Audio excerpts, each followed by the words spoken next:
بسم الله الرحمن الرحيم. ياسين والقرآن الحكيم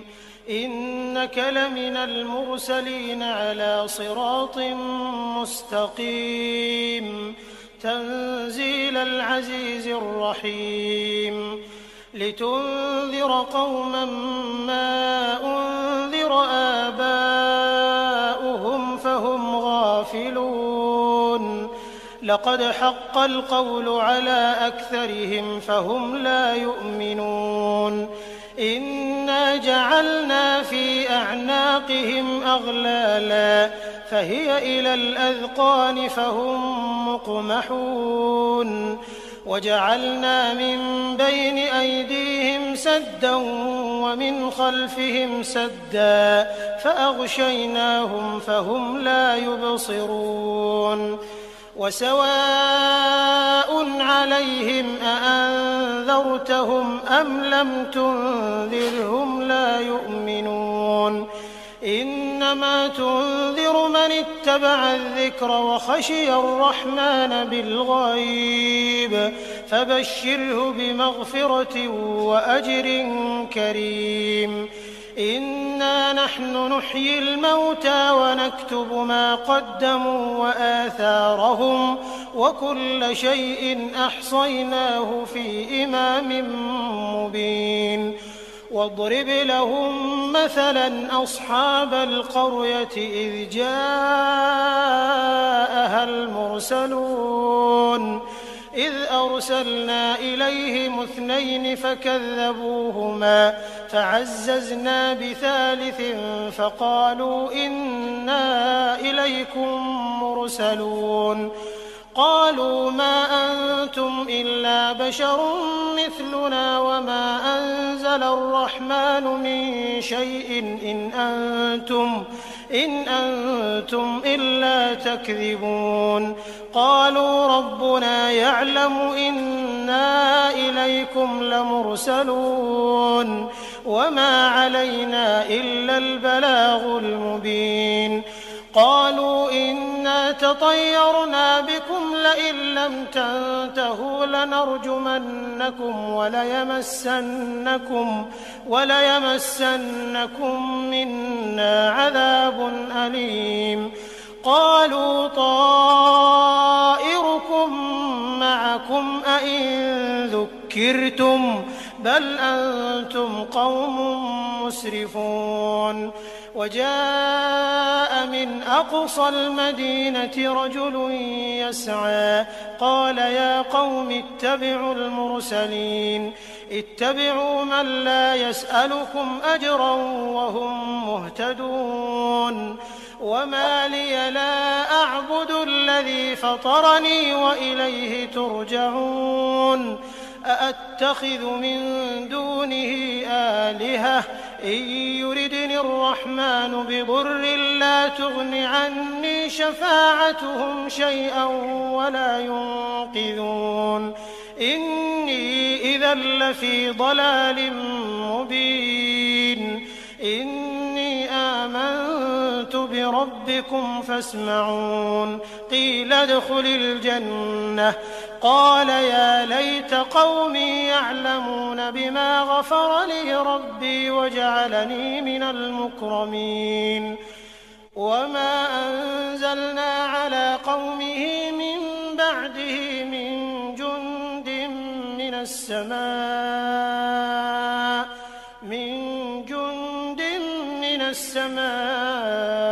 وما كنا منزلين إن كانت إلا صيحة واحدة فإذا هم خامدون يا حسرة على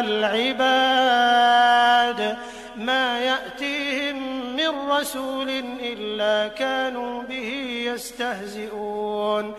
ألم يروا كم أهلكنا قبلهم من القرون أنهم إليهم لا يرجعون وإن كل لما جميع لدينا محضرون وآية لهم الأرض الميتة أحييناها فأخرجنا منها حبا فمنه يأكلون وجعلنا فيها جنات من نخيل وأعناب وفجرنا فيها من العيون ليأكلوا من ثمره وما عملته أيديهم أفلا يشكرون سبحان الذي خلق الأزواج كلها مما تنبت الأرض ومن أنفسهم ومما لا يعلمون وآية لهم الليل نسلخ منه النهار فإذا هم مظلمون والشمس تجري لمستقر لها ذلك تقدير العزيز العليم والقمر قدرناه منازل حتى عاد كالعرجون القديم لا الشمس ينبغي لها أن تدرك القمر ولا الليل سابق النهار وكل في فلك يسبحون وآية لهم أنا حملنا ذريتهم في الفلك المشحون وخلقنا لهم من مثله ما يركبون وإن نشأ نغرقهم فلا صريخ لهم ولا هم ينقذون إلا رحمة منا ومتاعا إلى حين وإذا قيل لهم اتقوا ما بين أيديكم وما خلفكم لعلكم ترحمون وما تأتيهم من آية من آيات ربهم إلا كانوا عنها معرضين وإذا قيل لهم أنفقوا مما رزقكم الله قال الذين كفروا للذين آمنوا أنطعم من لو يشاء الله أطعمه إن أنتم إلا في ضلال مبين ويقولون متى هذا الوعد إن كنتم صادقين ما ينظرون إلا صيحة واحدة تأخذهم وهم يخصمون فلا يستطيعون توصية ولا إلى أهلهم يرجعون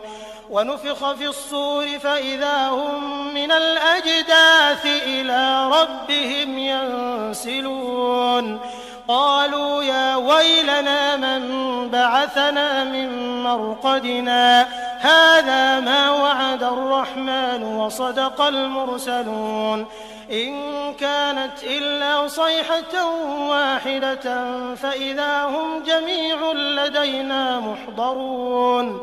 فاليوم لا تظلم نفس شيئا ولا تجزون إلا ما كنتم تعملون إن أصحاب الجنة اليوم في شغل فاكهون هم وأزواجهم في ظلال على الأرائك متكئون لهم فيها فاكهة ولهم ما يدعون سلام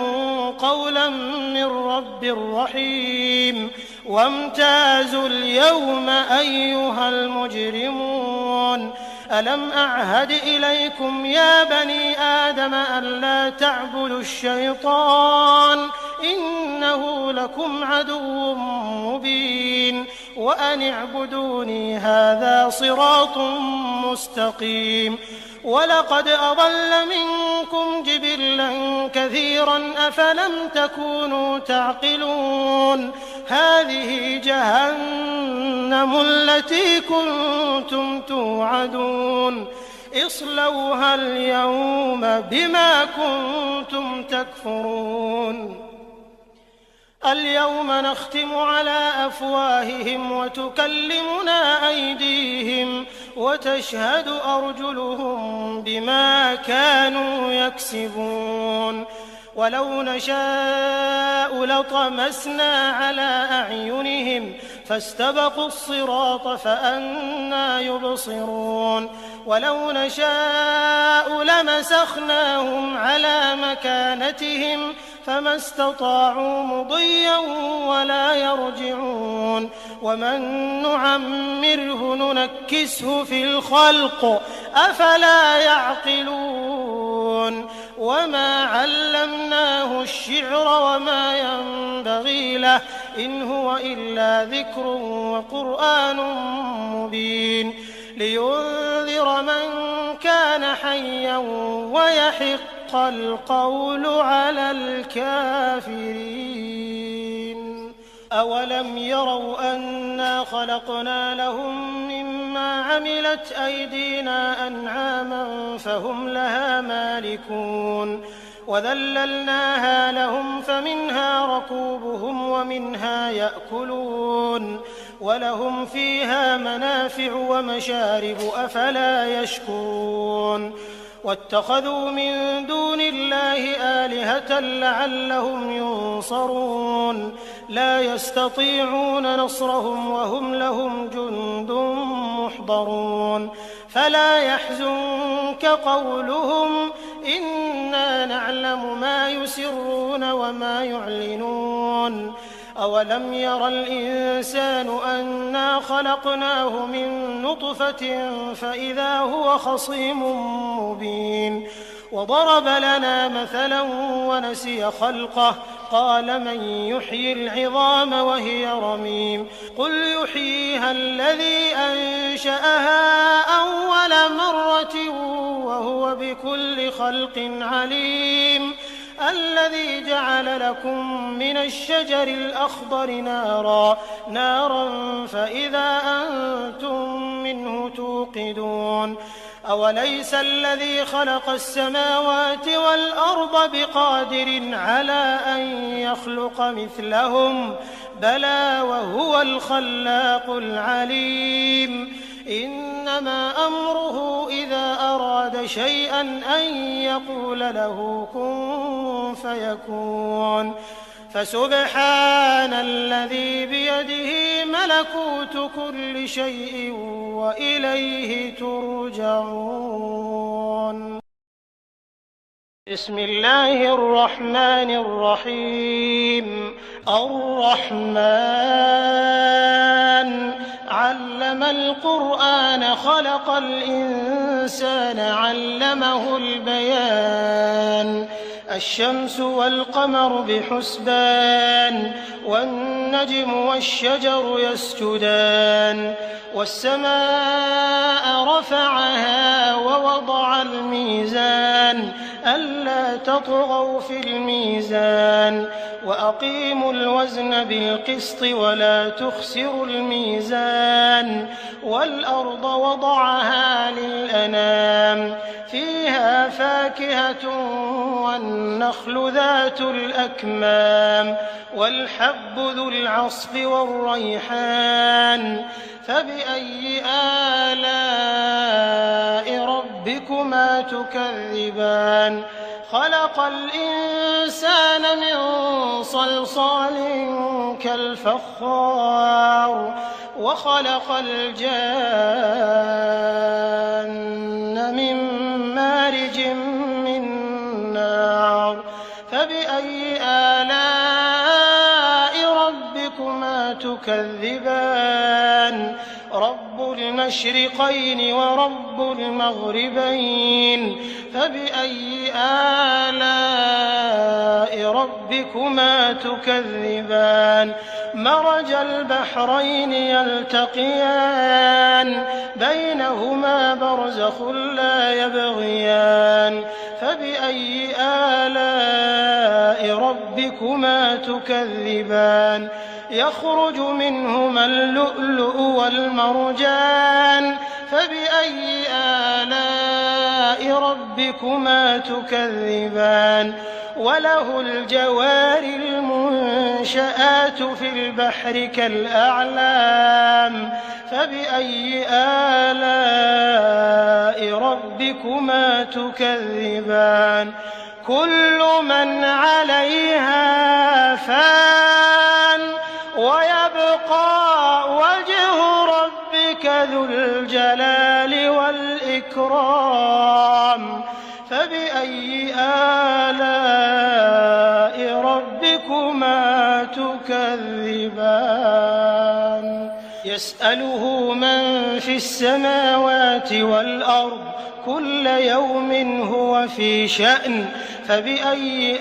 آلاء ربكما تكذبان سنفرغ لكم أيها الثقلان فبأي آلاء ربكما تكذبان يا معشر الجن والإنس إن استطعتم أن تنفذوا من أقطار السماوات والأرض فانفذوا لا تنفذون إلا بسلطان فبأي آلاء ربكما تكذبان يرسل عليكما شواظ من نار ونحاس فلا تنتصران فبأي آلاء ربكما تكذبان فإذا انشقت السماء فكانت وردة كالدهان فبأي آلاء ربكما تكذبان فيومئذ لا يسأل عن ذنبه إنس ولا جان فبأي آلاء ربكما تكذبان يعرف المجرمون بسيماهم فيؤخذ بالنواصي والأقدام فبأي آلاء ربكما تكذبان هذه جهنم التي يكذب بها المجرمون يطوفون بينها وبين حميم آن فبأي آلاء ربكما تكذبان ولمن خاف مقام ربه جنتان فبأي آلاء ربكما تكذبان ذواتا أفنان فبأي آلاء ربكما تكذبان فيهما عينان تجريان فبأي آلاء ربكما تكذبان فيهما من كل فاكهة زوجان فبأي آلاء ربكما تكذبان متكئين على فرش بطائنها من استبرق وجنى الجنتين دان فبأي آلاء ربكما تكذبان فيهن قاصرات الطرف لم يطمثهن إنس قبلهم ولا جان فبأي آلاء ربكما تكذبان كأنهن الياقوت والمرجان فبأي آلاء ربكما تكذبان هل جزاء الإحسان إلا الإحسان فبأي آلاء ربكما تكذبان ومن دونهما جنتان فبأي آلاء ربكما تكذبان مدهامتان فبأي آلاء ربكما تكذبان فيهما عينان نضاختان فبأي آلاء ربكما ربكما تكذبان فيهما فاكهة ونخل ورمان فبأي آلاء ربكما تكذبان فيهن خيرات حسان فبأي آلاء ربكما تكذبان حور مقصورات في الخيام فبأي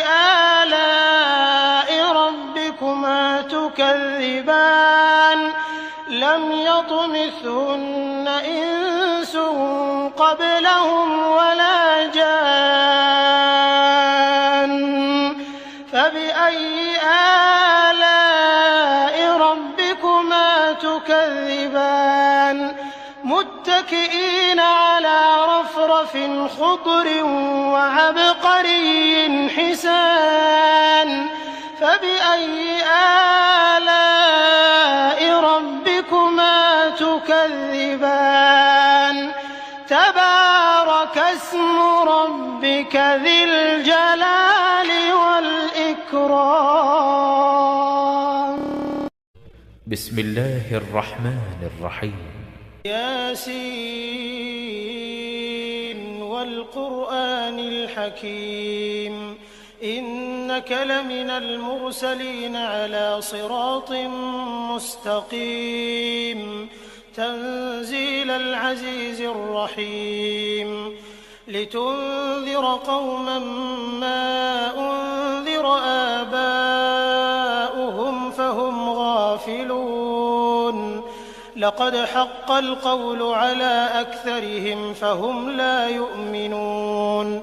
إنا جعلنا في أعناقهم أغلالا فهي إلى الأذقان فهم مقمحون وجعلنا من بين أيديهم سدا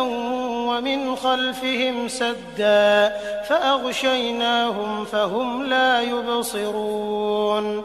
وسواء عليهم أأنذرتهم أم لم تنذرهم لا يؤمنون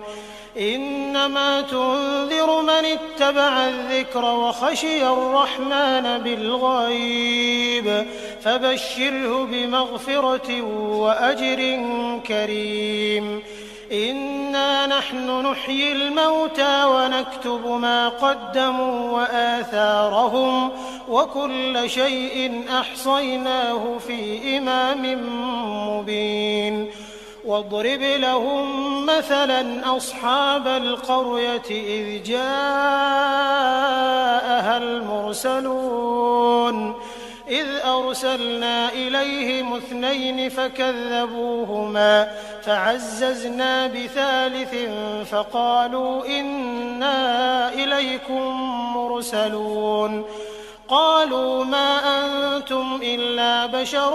مثلنا وما أنزل الرحمن من شيء إن أنتم إلا تكذبون قالوا ربنا يعلم إنا إليكم لمرسلون وما علينا إلا البلاغ المبين قالوا إنا تطيرنا بكم لئن لم تنتهوا لنرجمنكم وليمسنكم منا عذاب أليم قالوا طائركم معكم أئن ذكرتم بل أنتم قوم مسرفون وجاء من أقصى المدينة رجل يسعى قال يا قوم اتبعوا المرسلين اتبعوا من لا يسألكم أجرا وهم مهتدون وما لي لا أعبد الذي فطرني وإليه ترجعون أأتخذ من دونه آلهة إن يردني الرحمن بضر لا تغن عني شفاعتهم شيئا ولا ينقذون إني إذا لفي ضلال مبين إني آمنت بربكم فاسمعون قيل ادخل الجنة قال يا ليت قومي يعلمون بما غفر لي ربي وجعلني من المكرمين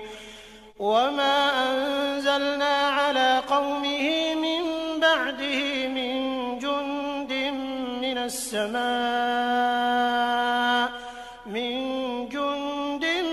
السماء وما كنا منزلين إن كانت إلا صيحة واحدة فإذا هم خامدون يا حسرة على العباد ما يأتيهم من رسول إلا كانوا به يستهزئون ألم يروا كم أهلكنا قبلهم من القرون أنهم إليهم لا يرجعون وإن كل لما جميع لدينا محضرون وآية لهم الأرض الميتة أحييناها وأخرجنا منها حبا فمنه يأكلون وجعلنا فيها جنات من نخيل وأعناب وفجرنا فيها من العيون ليأكلوا من ثمره وما عملته أيديهم أفلا يشكرون سبحان الذي خلق الأزواج كلها مما تنبت الأرض ومن أنفسهم ومما لا يعلمون وآية لهم الليل نسلخ منه النهار فإذا هم مظلمون والشمس تجري لمستقر لها ذلك تقدير العزيز العليم والقمر قدرناه منازل حتى عاد كالعرجون القديم لا الشمس ينبغي لها أن تدرك القمر ولا الليل سابق النهار وكل في فلك يسبحون وآية لهم أنا حملنا ذريتهم في الفلك المشحون وخلقنا لهم من مثله ما يركبون وإن نشأ نغرقهم فلا صريخ لهم ولا هم ينقذون إلا رحمة منا ومتاعا إلى حين وإذا قيل لهم اتقوا ما بين أيديكم وما خلفكم لعلكم ترحمون وما تأتيهم من آية من آيات ربهم إلا كانوا عنها معرضين وإذا قيل لهم أنفقوا مما رزقكم الله قال الذين كفروا للذين آمنوا أنطعم من لو يشاء الله أطعمه إن أنتم إلا في ضلال مبين ويقولون متى هذا الوعد إن كنتم صادقين ما ينظرون إلا صيحة واحدة تأخذهم وهم يخصمون فلا يستطيعون توصية ولا إلى أهلهم يرجعون ونفخ في الصور فإذا هم من الأجداث إلى ربهم ينسلون قالوا يا ويلنا من بعثنا من مرقدنا هذا ما وعد الرحمن وصدق المرسلون إن كانت إلا صيحة واحدة فإذا هم جميع لدينا محضرون فاليوم لا تظلم نفس شيئا ولا تجزون إلا ما كنتم تعملون إن أصحاب الجنة اليوم في شغل فاكهون هم وأزواجهم في ظلال على الأرائك متكئون لهم فيها فاكهة ولهم ما يدعون سلام قولا من رب رحيم وامتازوا اليوم أيها المجرمون ألم أعهد إليكم يا بني آدم ألا تعبدوا الشيطان إنه لكم عدو مبين وأن اعبدوني هذا صراط مستقيم ولقد أضل منكم جبلا كثيرا أفلم تكونوا تعقلون هذه جهنم التي كنتم توعدون اصلوها اليوم بما كنتم تكفرون اليوم نختم على أفواههم وتكلمنا أيديهم وتشهد أرجلهم بما كانوا يكسبون ولو نشاء لطمسنا على أعينهم فاستبقوا الصراط فأنى يبصرون ولو نشاء لمسخناهم على مكانتهم فما استطاعوا مضيا ولا يرجعون ومن نعمره ننكسه في الخلق أفلا يعقلون وما علمناه الشعر وما ينبغي له إن هو إلا ذكر وقرآن مبين لينذر من كان حيا ويحق القول على الكافرين أولم يروا أنا خلقنا لهم مما عملت أيدينا أنعاما فهم لها مالكون وذللناها لهم فمنها ركوبهم ومنها يأكلون ولهم فيها منافع ومشارب أفلا يشكرون واتخذوا من دون الله آلهة لعلهم ينصرون لا يستطيعون نصرهم وهم لهم جند محضرون فلا يحزنك قولهم إنا نعلم ما يسرون وما يعلنون أولم ير الإنسان أنا خلقناه من نطفة فإذا هو خصيم مبين وضرب لنا مثلا ونسي خلقه قال من يحيي العظام وهي رميم قل يحييها الذي أنشأها أول مرة وهو بكل خلق عليم الذي جعل لكم من الشجر الأخضر نارا فإذا أنتم منه توقدون أوليس الذي خلق السماوات والأرض بقادر على أن يخلق مثلهم بلى وهو الخلاق العليم إنما أمره إذا أراد شيئا أن يقول له كن فيكون فسبحان الذي بيده ملكوت كل شيء وإليه ترجعون بسم الله الرحمن الرحيم الرحمن علم القرآن خلق الإنسان علمه البيان الشمس والقمر بحسبان والنجم والشجر يسجدان والسماء رفعها ووضع الميزان ألا تطغوا في الميزان وأقيموا الوزن بالقسط ولا تخسروا الميزان والأرض وضعها للأنام فيها فاكهة والنخل ذات الأكمام والحب ذو العصف والريحان فبأي آلاء ربكما تكذبان خلق الإنسان من صلصال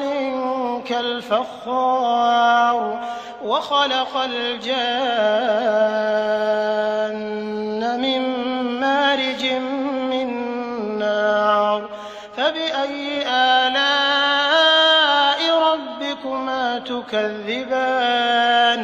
رب المشرقين ورب المغربين فبأي آلاء ربكما تكذبان مرج البحرين يلتقيان بينهما برزخ لا يبغيان فبأي آلاء ربكما تكذبان يخرج منهما اللؤلؤ والمرجان فبأي آلاء ربكما تكذبان وله الجوار المنشآت في البحر كالأعلام فبأي آلاء ربكما تكذبان كل من عليها فان ويبقى وجه ربك ذو الجلال والإكرام فبأي آلاء ربكما تكذبان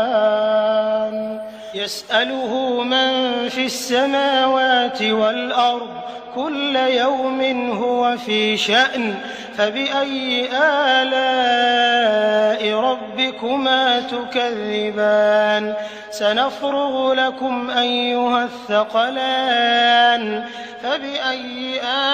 آلاء ربكما تكذبان يا معشر الجن والإنس إن استطعتم أن تنفذوا من أقطار السماوات والأرض فانفذوا لا تنفذون إلا بسلطان فبأي آلاء ربكما تكذبان يرسل عليكما شواظ من نار ونحاس فلا تنتصران فبأي آلاء ربكما تكذبان فإذا انشقت السماء فكانت وردة كالدهان فبأي آلاء ربكما تكذبان فيومئذ لا يسأل عن ذنبه إنس ولا جان فبأي آلاء ربكما تكذبان يعرف المجرمون بسيماهم فيؤخذ بالنواصي والأقدام فبأي آلاء ربكما تكذبان هذه جهنم التي يكذب بها المجرمون يطوفون بينها وبين حميم آن فبأي آلاء ربكما تكذبان ولمن خاف مقام ربه جنتان فبأي آلاء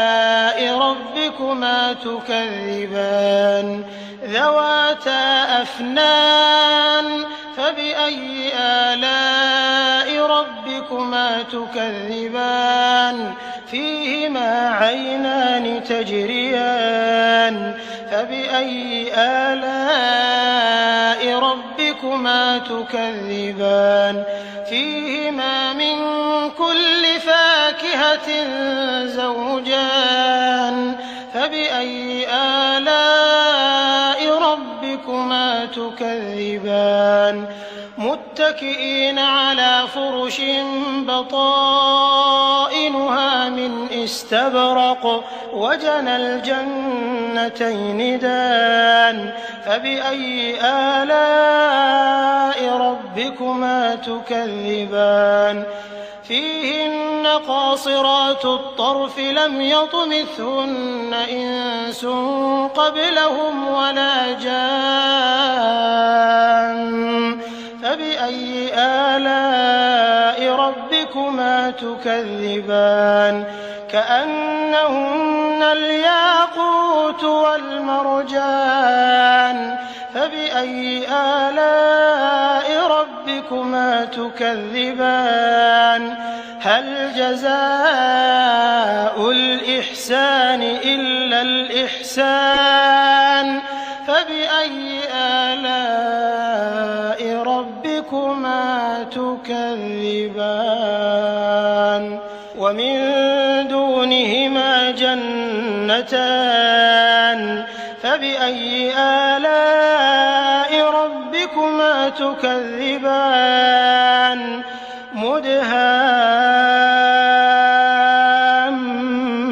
مدهامتان فبأي آلاء ربكما تكذبان فيهما عينان نضاختان فبأي آلاء ربكما تكذبان فيهما فاكهة ونخل ورمان فبأي آلاء ربكما تكذبان فيهن خيرات حسان فبأي آلاء ربكما تكذبان حور مقصورات في الخيام فبأي آلاء ربكما تكذبان لم يطمثهن إنس قبلهم ولا جان فبأي آلاء ربكما تكذبان متكئين على رفرف خضر وعبقري حسان فبأي آلاء ربكما تكذبان تبارك اسم ربك ذي الجلال والإكرام